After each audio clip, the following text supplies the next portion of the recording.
Assalamu alaikum wa rahmatullahi wa barakatuh.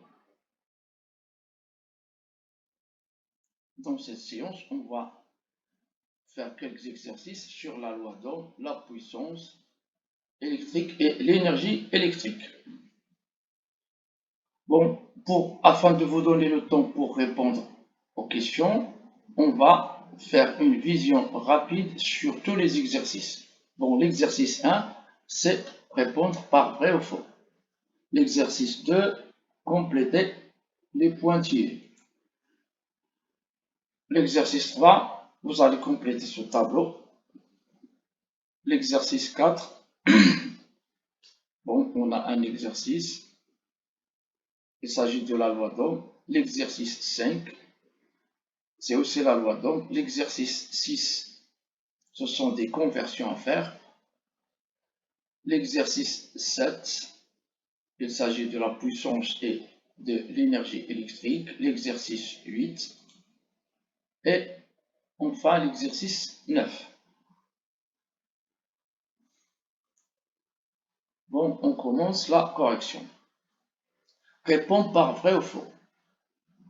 La résistance s'exprime en ohm, c'est-à-dire l'unité de la résistance et l'ohm, c'est correct, c'est vrai.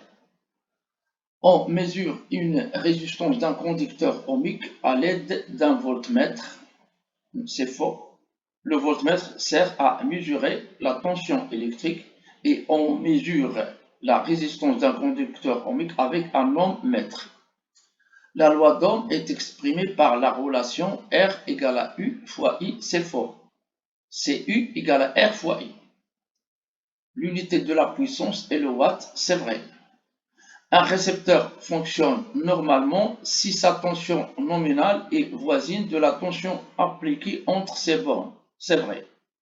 Bon, par exemple, on a une lampe de tension nominale 6 volts et d'intensité nominale 0 ampère,3. Bon, lorsqu'on fait fonctionner cette lampe normalement, on doit la fonctionner avec une tension d'un générateur qui est presque égale à 6 volts.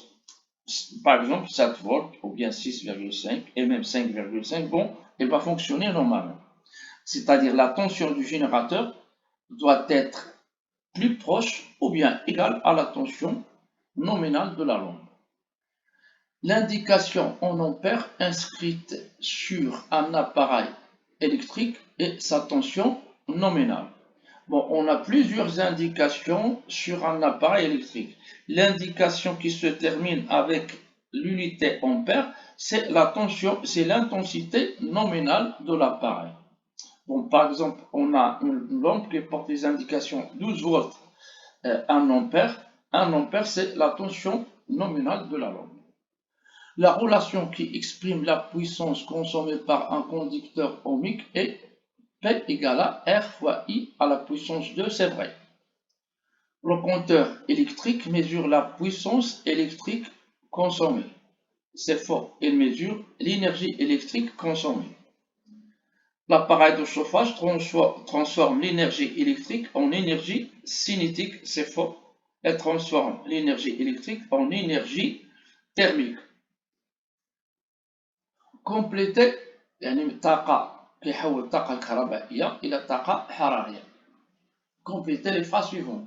La caractéristique d'un conducteur ohmique est une droite qui passe par l'origine. يعني المميزة ديال الموصل الأومي عبارة عن مستقيم يمر من أصل المعلم. La tension aux bornes d'un conducteur ohmique est proportionnelle à l'intensité du courant qui le traverse. Proportionnelle, il y a mutanasiba.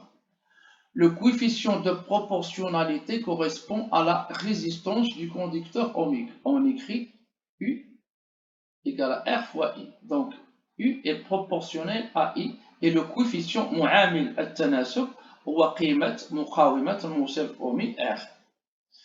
La puissance nominale d'un appareil électrique est la puissance électrique qu'il reçoit lorsqu'il est soumis à sa tension nominale. Bon, par exemple, on a une lampe qui porte les indications 220 volts, par exemple 30 watts. Si on fait fonctionner cette lampe avec la tension 220 volts, la puissance consommée sera presque égale à 30 watts, c'est-à-dire presque égale à sa puissance nominale. Un dipôle ohmique alimenté sous une tension alternative reçoit une puissance P égale au produit de la tension efficace U entre ces bornes par l'intensité efficace I du courant qui le traverse. On écrit P égale à U fois I. Bon, pour la tension efficace, parfois on écrit U, E ou bien UEF, I, E ou bien IEF. Bon, peu importe, ce sont des notations. Si on écrit tout simplement U, bon, bien sûr, on accepte ça. On peut dire aussi U, c'est la tension efficace et I, c'est l'intensité efficace. L'énergie électrique E transférée pendant une durée plutôt T à un appareil de puissance P est égale au produit E égale à P fois T. L'unité légale de l'énergie est le joule, ou bien l'unité SI de l'énergie est le joule, ou bien l'unité internationale de l'énergie est le joule. Et celle de la puissance est le watt. Bon, le symbole du joule c'est G majuscule, watt c'est W majuscule. Complétez le tableau. Bon, on a grandeur, l'intensité, tension, résistance, énergie et le symbole du grandeur, l'unité du grandeur, le symbole de l'unité. Pour l'intensité, le symbole c'est I. La tension c'est U. La résistance, le symbole de la résistance c'est R. Le symbole de la puissance c'est P et le symbole de l'énergie c'est E. L'unité de l'intensité, c'est l'ampère. L'unité de la tension, c'est le volt. L'unité de la résistance, c'est ohm. Et l'unité de la puissance, c'est watt. Et l'unité de l'énergie, joule. Bien sûr, ici, on a écrit les unités dans le système international, dans SI. Ou bien, on a écrit l'unité internationale pour chaque grandeur. Le symbole de l'unité, le symbole de l'ampère, c'est A majuscule. Du volt, c'est V majuscule. De l'ohm, c'est oméga. Du watt, c'est W majuscule. Et du joule, c'est G. Un conducteur ohmique de résistance 47 ohms est traversé par un courant de 0 ampère,12. Calculez la tension appliquée à ces bornes ou bien la tension à ces bornes. D'après la loi d'Ohm, U est égal à R fois I. Le point indique la multiplication. Vous pouvez écrire le symbole de la multiplication ou bien le signe de la multiplication. 47 multiplié par 0,12, ça donne 5 volts,64. On double la tension à ces bornes. Quelle est alors l'intensité du courant qui le traverse? On double l'intensité, c'est-à-dire l'intensité qu'on a trouvée, on va la doubler. On va la multiplier par 2. U' est égal à 2 multiplié par 5 volts,64. Ça donne 11 volts,28. Donc, d'après la loi d'Ohm, U est égal à R fois I. On cherche l'intensité, c'est-à-dire on cherche I. I égale à U sur R. 11,28 divisé par 47, ça donne 0 ampère,24. L'application d'une tension électrique de 6 volts au bord d'un conducteur ohmique y fait circuler un courant de 160 mA. Trouvez la valeur de la résistance de ce conducteur. Bon, on a U égale à R fois I.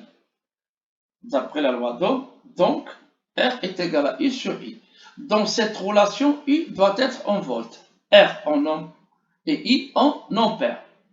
On a U égale à 6 volts et I c'est 160 mA qu'on doit convertir en ampères. Et en milliampères, on doit convertir cette unité en ampères, c'est 0 ampère,16.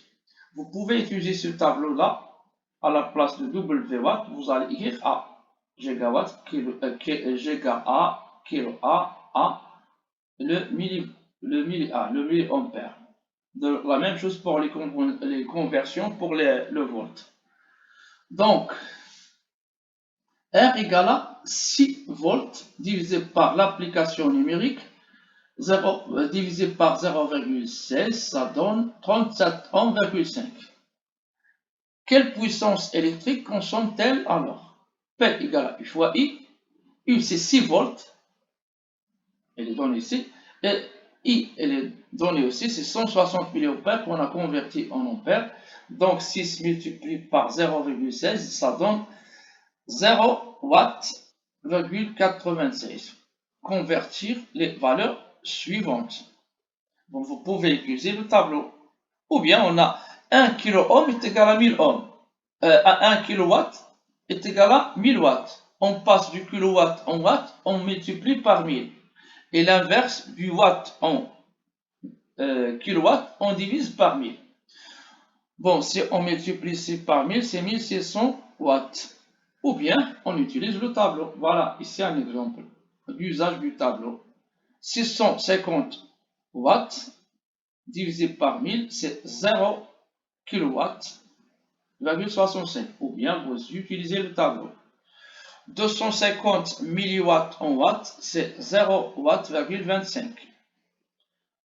34 kJ,5 en joules, c'est 34 500 joules.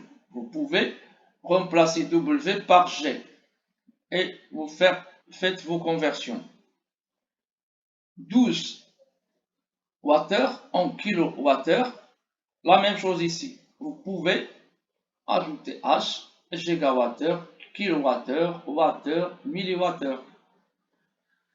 Ou bien, tout simplement, on a du wattheure en kilowattheure, on divise par 1000. Ça donne 1 kWh divisé par 2. 3 600 joules en kilowattheure. Donc, on a bien sûr là, cette conversion du wattheure en joule. 1 wattheure égale à 3600 joules. Donc, lorsqu'on passe du wattheure en joule, on multiplie par 3600. 1 wattheure égale à 3600 joules. Lorsqu'on veut passer du joule en wattheure, on divise par 3600. Ou bien vous allez faire une règle de 3. Bon, 3 600 000 joules divisé par 306, non, 3 600 000 divisé par 3600, ça donne 1000 wattheures, donc c'est 1 kWh. Donc 3 600 000 joules est égal à 1 kWh. Sur un brouillard électrique, on trouve une plaque signalétique qui porte les indications suivantes. 1300 watts, 230 volts. Quelle est la signification de chacune de ces indications? 1300 wattheures, c'est la puissance nominale, al-qudra al-ismiya. 230 volts, c'est la tension nominale. Calcul de l'intensité qui traverse la résistance chauffante de la brouillard. P égale à U fois I. I est égal à P sur U. 1300, bon, d'après la relation qui relie la puissance, la tension et l'intensité, donc on a P égale à U fois I. On cherche l'intensité, on cherche I. I est égal à P sur I. 1300 divisé par 230, ça donne 5 ampères,65. De quel fusible de protection est-elle équipée? 1 ampère, 6 ampères, 10 ampères. Ce sont les valeurs, ce sont les calibres du fusible. Calibre Ayyar As-Sahira.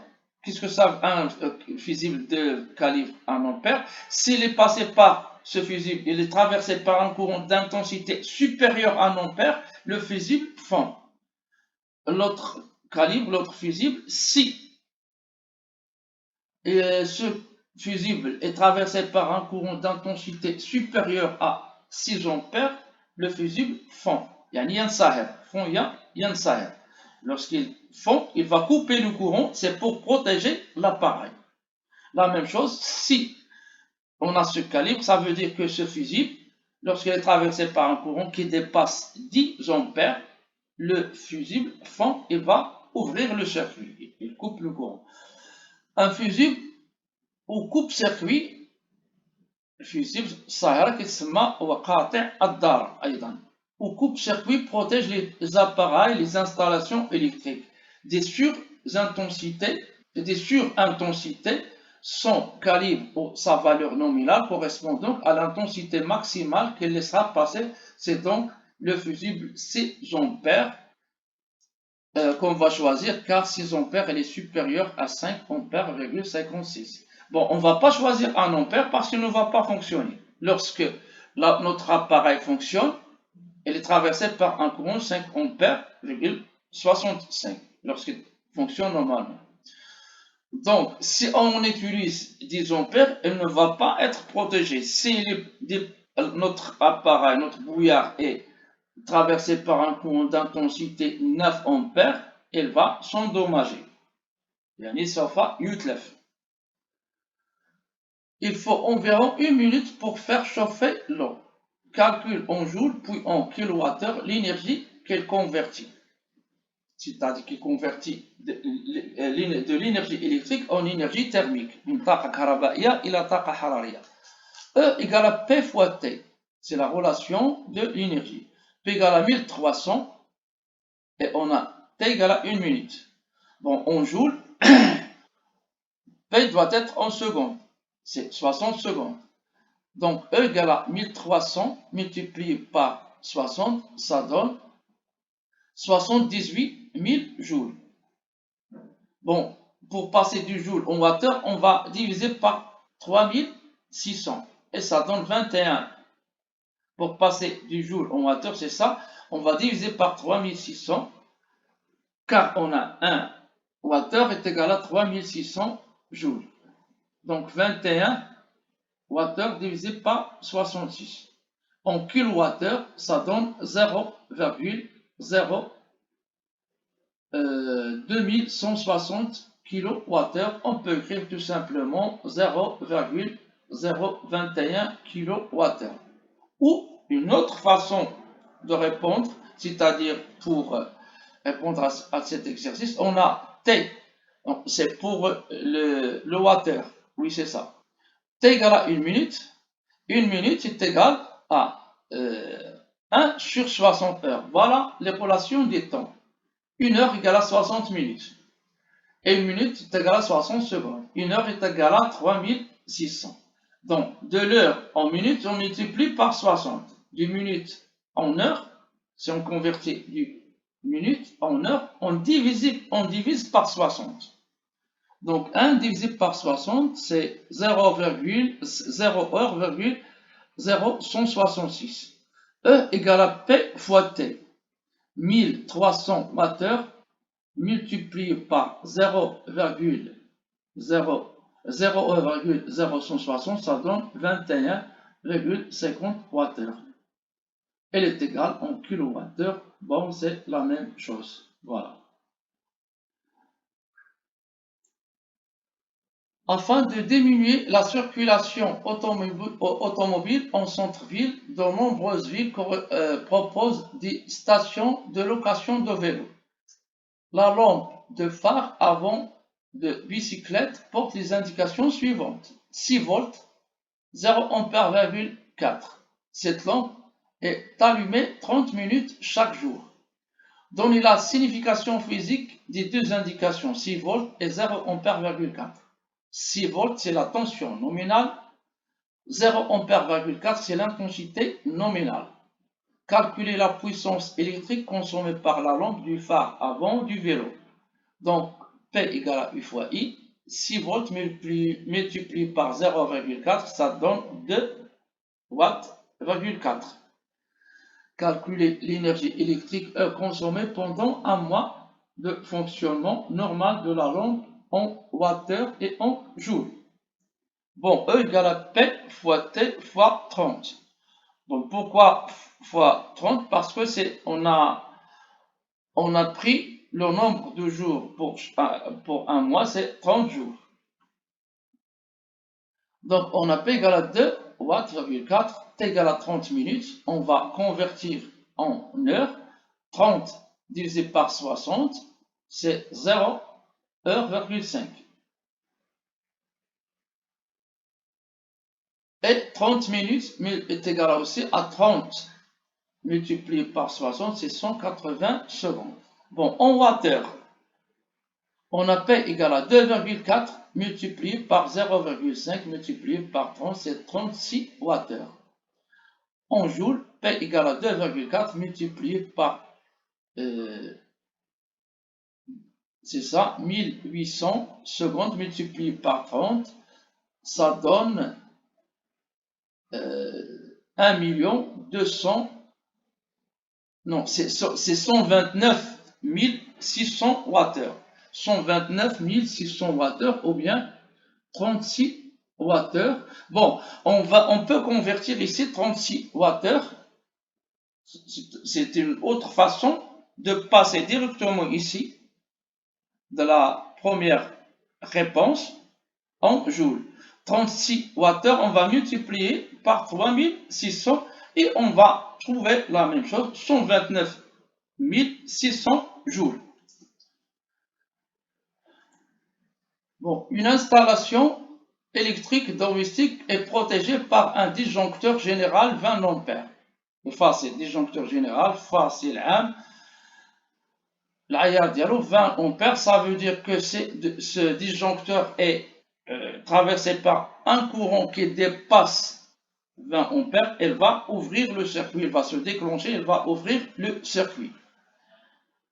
La coupure du courant se fait à partir de 20 ampères. Voilà, c'est ça. L'installation électrique comporte un climatiseur 230 volts 2760 watts, un fer à repasser 230 volts 1840 watts, une lampe 230 volts 660 watts. L'installation domestique est alimentée par une tension efficace de 230 volts. Calculer l'intensité du courant électrique passant par le fer à repasser lors de son fonctionnement normal. Déduire la valeur de sa résistance électrique. Bon, lors de sa fonctionnement normal, c'est-à-dire on l'a fait fonctionner avec sa tension nominale, 230 volts. Donc, on a P égale à U multiplié par I. Qu'est-ce qu'on cherche? L'intensité. L'intensité, c'est I. I égale à P sur U. On a P égale à 1840 et U est égal à 230 volts. Donc, I est égal à 1840 divisé par 230, ça donne 8 ampères. La résistance, d'après la loi d'Ohm, U est égal à R fois I. Donc, R égale à U sur I. On a U égale à 230 volts, I égale à 8 ampères, R égale à 230 divisé par 8, c'est 28 ohms,75. Le fusible 10 ampères choisi pour protéger le fer à repasser est-il convenable? Voilà le fer à repasser, voilà le fusible qui le protège. Donc, on a ici 8 ampères, c'est la tension qui passe par le fer à repasser lors de son fonctionnement normal. Donc, le fusible, on a 10 ampères supérieur à 8 ampères, donc le fusible choisi peut, pour protéger le fer à repasser, est convenable. لأن عندنا 10 أمبير قريبة من 8 أمبير، donc هو ملائم لحماية هذا المكواة. Fer à repasser هي مكواة. C'est calculer l'énergie électrique consommée par le fer à repasser en joules et en watts pendant 30 minutes de fonctionnement. E égale à P fois T. On a P égale à 1840 watts. Donc, pour trouver l'énergie en joules, on doit convertir T en secondes. Donc, on a 1 minute est égale à 60 secondes. On a 30 minutes égale à 30 multiplié par 60, c'est 1800 secondes en joules. E égale à 1840 multiplié par 1800, ça donne 3 312 000 joules. En watts, on a 1 wattheure est égal à 3600 joules. Donc, du joule en wattheure, on va diviser par 3600. 3 312 000 joules est égal à 3 312 000 divisé par 3600, ça donne 920 Wh. Les deux autres fusibles sont-ils convenables pour protéger le climatiseur et la lampe? Justifiez votre réponse. Bon, voilà, pour le climatiseur, le fusible c'est 10 ampères et pour la lampe c'est 0 ampère,3. Donc on doit trouver l'intensité du courant qui traverse chaque appareil en appliquant cette relation P égale à U fois I, donc I est égal à P sur I. Pour le climatiseur, P c'est 2760 watts et U c'est 230. Donc 2700 divisé par 230 c'est 12 ampères. On a le fusible c'est 10 ampères, donc le fusible n'est pas convenable. On doit chercher un autre fusible, par exemple 13 ampères ou bien 14 ampères, etc. Bon, le calibre des fusibles doit être plus grand, bien sûr, et plus proche un peu de l'intensité du courant qui traverse l'appareil. Bon, pour la lampe, P c'est 60 watts, U c'est 230 volts, l'application numérique 60 divisé par 230 c'est 0 ampère,26, donc 0,26 est inférieur à 0 ampère,3, donc elle est convenable. Ce fusible-là est convenable. Dans le cas où on change le fusible de climatiseur par un fusible de 16 ampères, est-ce que tous les appareils de montage domestique peuvent fonctionner en même temps? دابا اذا عوضنا هذا الفيزيبل هذا بهذا ب 16 امبير، اذا واش يمكن لهاد لي زاباراي يشتغلوا كلهم دفعه واحده؟ Bon, on a bien sûr l'intensité maximale que peut donner le disjoncteur, c'est 20 ampères. Qu'est-ce qu'on va calculer? Qu'est-ce qu'on va trouver? Que doit-on trouver? On doit calculer l'intensité globale du courant qui circule dans le circuit lorsque les trois appareils fonctionnent en même temps. Bon, on calcule l'intensité globale, on calcule l'intensité globale ou bien totale du courant qui circule dans l'installation domestique. I total égale à 8 ampères plus 12 plus 0,26, ça donne 20 ampères,26. On a l'intensité. Bon, j'ai déjà dit ça. Voilà la réponse. L'intensité maximale donnée par le disjoncteur est 20 ampères, qui est inférieure à 20 ampères,26. Donc, le disjoncteur va couper le courant et les appareils ne peuvent pas fonctionner en même temps. Il dépasse 20 ampères, il coupe le courant. Parfois, si l'intensité est égale à 20 ampères, il va couper le courant. Donc, on ne peut pas faire fonctionner tous les appareils en même temps. إذن هذا بالنسبة للحصة، ولا تنسوا الصلاة والسلام على سيدنا محمد وعلى آله وصحبه.